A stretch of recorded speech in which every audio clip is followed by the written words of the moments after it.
oleh Saudara Ali. Apa yang Saudara Ali gali dan coba ketahui tentang masa kecil serta remaja Richard Eliezer? Oke. Itu saya dapatkan dari anamnesa dengan Richard dan juga dengan orang tua. Hubungan mereka sangat dekat dalam arti ya kita bisa lihatlah dari ceritanya keduanya itu sama-sama, sekali lagi tadi saya katakan dari situasi yang berbeda, lokasi yang berbeda, kondisi tempat yang berbeda, itu sama-sama menceritakan hal yang sama. Betapa Richard itu dari kecil memang dia anak kedua dari 2 bersaudara, dua-duanya laki-laki. Anak yang cenderung untuk dari kecil sekali patuh, manis, selalu mencoba untuk menolong. Pernah beberapa kali pada saat fase sekolah dasar itu berantem dengan teman, tapi pulang ke rumah itu lebih meneteskan air mata. Terus ditanya sama mamanya kenapa enggak melawan, menurut dia nggak apa-apa, udahlah biarin aja. Jadi memang ada kecenderungan Richard itu avoidance conflict. Jadi kita punya karakter tertentu. Salah satu yang dari kecil terlihat dari Richard adalah patuh, avoidance conflict, menghindari konflik, dan cenderung nurut aja, selalu mencoba untuk menjaga kedamaian.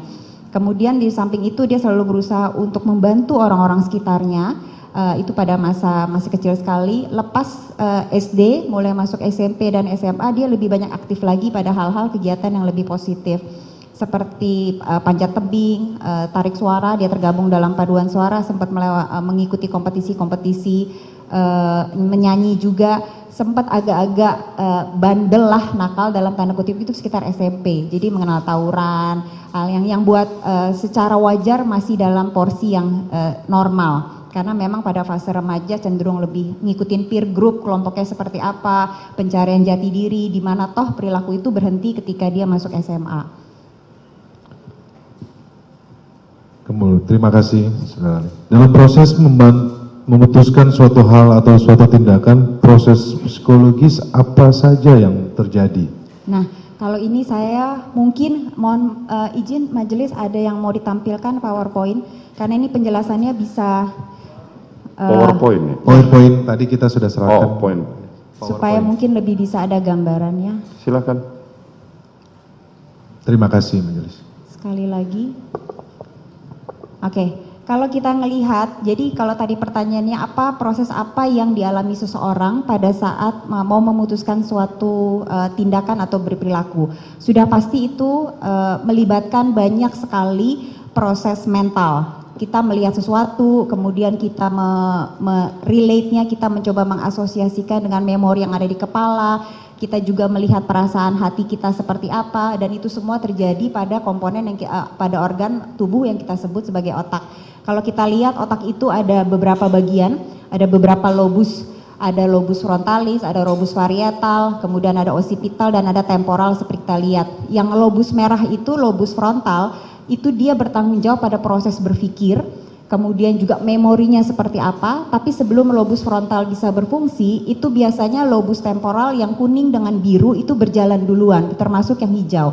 Dia vision, dia melihat dulu seperti apa kondisinya, kemudian dia mencoba untuk merangkai bahasanya, baru setelah itu dia libatkan proses-proses belajar sebelumnya. Nah, semua hal yang masuk dari panca indera ini nanti kemudian bisa mengaktifasi emosi, bisa juga tidak.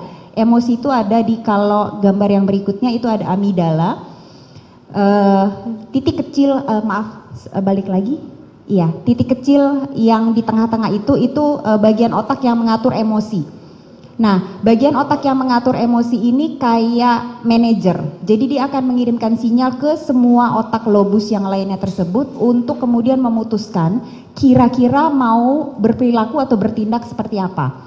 Kalau sensingnya adalah takut, berarti kemudian sesuai dengan ketakutan ini saya mau seperti apa. Saya contohkan kalau tiba-tiba ada singa muncul di ruangan ini, itu akan amigdala itu akan terpicu pertama kali, penasihat hukum. Nah, dari ketakutan kemudian muncul, itu biasanya yang pertama kali muncul adalah hormon adrenalin.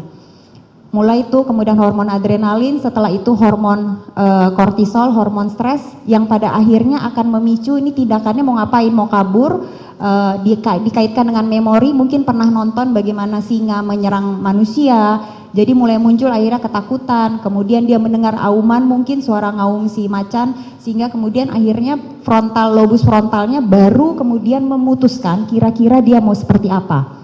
Nah ini semua proses yang terjadi pada saat kita memutuskan untuk berperilaku atau bertindak. Jadi prosesnya kompleks sekali Pak Penasihat Hukum.